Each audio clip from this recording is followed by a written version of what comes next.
பருப்பு கறி எப்படி செய்கிறேன்னு சொல்லி ஒரு வீடியோ போடுமென்னு வாங்கினான். அப்போ அதை நான் இப்போ உங்களுக்கு காட்டுறேன்.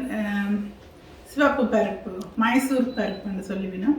அந்த பருப்பு கறியை நான் இப்போ எப்படி செய்கிறதுன்னு நான் உங்களுக்கு காட்டுறேன். மற்றது நீங்கள் இந்த வீடியோவை வந்து லைக்ஸ் பண்ணுங்க, ஷேர் பண்ணுங்க, சப்ஸ்கிரைப் பண்ணுங்க, மற்ற அந்த பெல் பட்டனையும் அமர்த்துங்க. அது அமர்த்தினாக்கா உங்களுக்கு அந்த வீடியோக்கள் வந்து கொண்டு இருக்கும். அந்த ஹெல்ப்பே இருக்கா நீங்கள் தயவு செய்து எனக்கு செய்யுங்க. வாங்க வீடியோக்குள்ள போவோம். அதுகளுக்கு என்ன தேவையான பொருட்கள்னு சொல்லி நான் உங்களுக்கு இப்போ காட்டுறேன். இது நான் இந்த கப்பையில் வச்சுருக்கேன்னா இந்த கப் அளவில் தான் நான் உங்களுக்கு பருப்படுத்து தண்ணியில் நனைய வச்சு இதுக்குள்ளே வச்சுருக்கிறேன்.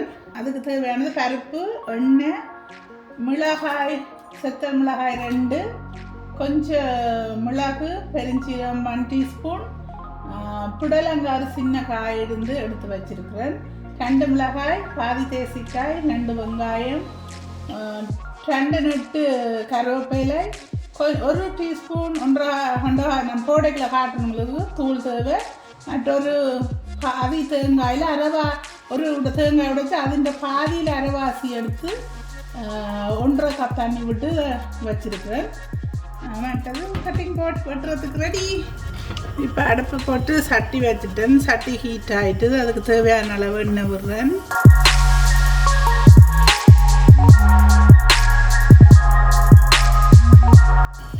இதில் ஒரு டீஸ்பூன் அளவில் பெருஞ்சீரகம் போடுறேன். இந்த 2 செத்தல் மிளகாய், உள்ளியை வந்து இப்படி நசிச்சு வச்சுட்டு போடுறேன்.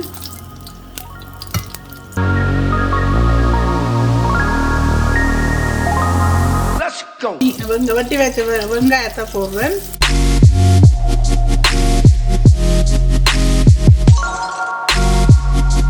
இது கொஞ்சம் பொரிஞ்சு வரட்டுக்கு. அதுக்கு பிறகு நான் என்னென்ன போடுறேன்னு சொல்லி நான் உங்களுக்கு காட்டுறேன். இப்போ வெங்காயம் ஒரு அரை பதம் பொரிஞ்சுட்டு இந்த வேலையில் நான் இதில் கொஞ்சம் பச்சை மிளகாய் அந்த 2 வெட்டி வச்சுருந்தேன். நான் இது பாருங்க இப்படி வெட்டி வச்சிருக்கிறேன். இப்போ அவரை இதில் சேர்க்கிறேன். அதோட எடுத்து வச்சிருந்த புடலங்காயை பார்த்தீங்கன்னு சொன்னால் இப்படி சின்ன வெட்டி வச்சிருந்தேன். அதையும் இதில் சேர்க்கிறேன். எடுத்து வச்சிருந்த கருவேப்பிலையில் நான் இப்போ இதில் 2 நட்டி எடுத்து வச்சுருந்தேன்னா அதில் ஒரு கொஞ்சத்தை எடுத்து இதிலேயே சேர்க்கிறேன் வதக்கிறதுக்கு. இப்போ ஓரளவு வதங்கி வந்து இந்த பதத்தில் நான் பருப்பை இதில் போட போகிறேன். இது அப்படியே கழுவி வச்ச பருப்பு, இந்த மைசூர் பருப்பு, இதை நான் அதில் அப்படியே சேர்க்கிறேன்.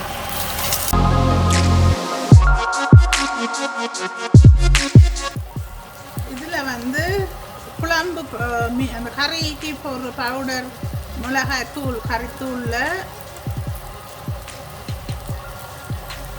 2 டீஸ்பூன் போடுறேன். அதோட ஒரு 1/2 டீஸ்பூன் அளவில் மஞ்சள் போடுறேன். நாங்கள் எல்லாம் சேர்த்து விடுவோம். இதில் நான் இந்த கப்பால் 1 கப் அளவில் தண்ணி சேர்க்கிறேன் அவியறதுக்காக. இப்போ நாங்கள் இதை மூடி விடுவோம். இப்போ நான் இந்த கறி அவிகிற டைமுக்கு இவ்வளவு இந்த டீஸ்பூனில் இவ்வளவு இத்தனை மிளகு எடுத்து இது ஒரு 1/2 டீஸ்பூன் மிளகு எடுத்து நான் குருணியாக இடிக்க போகிறேன். அப்போ இந்த கறி அவ்வளோத்துக்கும் கறி அவியட்டுக்கும் நாங்கள் இப்போ இந்த கறியை இருக்கா திறந்து பார்ப்போம். பருப்பு அப்படி அவிஞ்சிருக்கண்டு இருக்கா பார்ப்போம். என்ன அவிய இருக்குது. இப்போவே நல்ல வாசம் எல்லாம் கருவேப்பிலை போட்டு வச்சபடியாக நல்ல வாசம் வர்ற மைசூர் பருப்பு அவிந்து கொண்டிருக்கிறார். இதில் நான் கழுவின தண்ணியோடு எல்லாம் சேர்த்திதால் ஒரு 1.5 கப் தண்ணி அளவில் அதுக்குள்ள சேருமென்று நினைக்கிறேன். இந்த கழுவியும் வச்சுருந்த கீழே இருந்த தண்ணி இதால் நான் ஒரு 1 கப் கொண்டு விட்டேன். நான் அப்போ அவ்வளோ அவிகிறதுக்கு போதுமாக இருக்குது. நீங்களும் இப்படி செய்து பாருங்க. செய்து பார்த்துட்டேன்னா கமெண்ட்ஸில் சொல்லுங்க எப்படி என்று.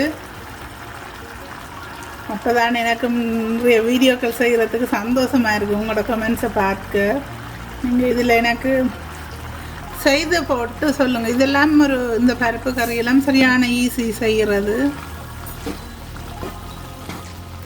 இப்போ பார்த்தீங்களா நான் மிளகாய் இதில் இடித்து வச்சிருக்கிறேன் சின்ன உரலில். இதை நான் இப்போ போடுறேன். இதில் முழுக்க இந்த எடுத்து அவ்வளோ மிளகையும் நான் இடித்து போட்டிருக்கிறேன். இப்போ நான் உப்பு சேர்க்க போகிறேன். அவிஞ்சிட்டு தானே அப்போ பயம் இல்லாமல் உப்பு சேர்க்கிறேன். சில உள்ள பருப்பு அவியாதுன்ட்டு 1 டீஸ்பூன் 1.5 டீஸ்பூன் உப்பு சேர்க்கிறேன். நல்லா அவிஞ்சிட்டுது. இந்த உள்ளியை என்ன செய்யறான்டா அப்படி மசிச்சு எடுத்துடுவேன். ஏன்னா சின்னாக்கள் உள்ளியை கண்டா வழியில் தூக்கி போட்டுருவினும். அப்போ அவைக்காக உள்ளியை மசிச்சுனண்டா அது அதில் சேர்ந்துடும். பால் விடக்கு முன்னே மசிச்சிங்கண்டா அது ஈஸியாக மசிஞ்சிட்டு பிறகு கரைஞ்சிடும். அவிய பால் விட்டு அவிய இதில் நான் இப்போ எடுத்து வச்ச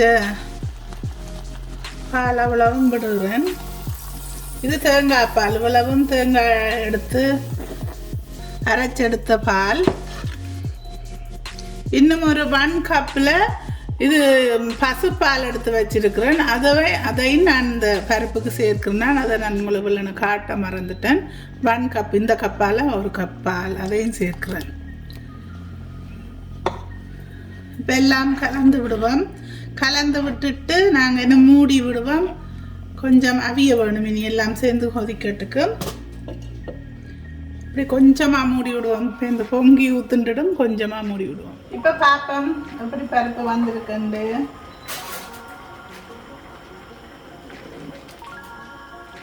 எல்லாம் அவிஞ்சு நல்லா நல்ல வாசமாக இருக்குது. இதுங்க நான் இதில் இது மீதியாக வச்சிருந்த இந்த கருவேப்பிலையும் ஆட் பண்ணுறேன்.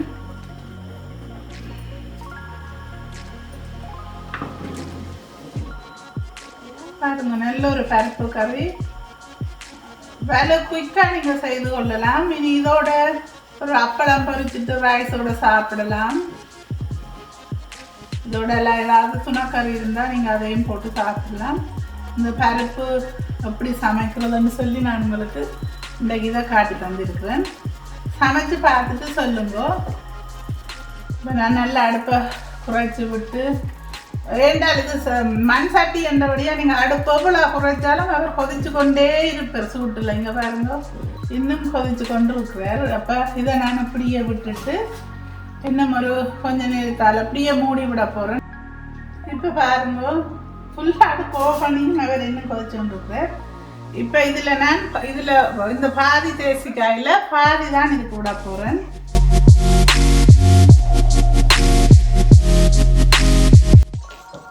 நிறைய புளி நீங்கள் உங்களோட சின்ன தேசிக்காய் இருந்தால் நீங்கள் பாதியும் விடலாம்.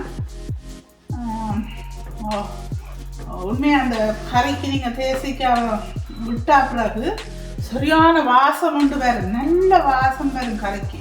அது இந்த உண்மையாக நல்லா இருக்குது. நல்லா இருக்குது உண்மை. நீங்கள் இப்படி செய்து பாருங்க. தேசிக்காய் அப்படி கட்டாயம் நீங்கள் கறிக்கு விட வேணும்.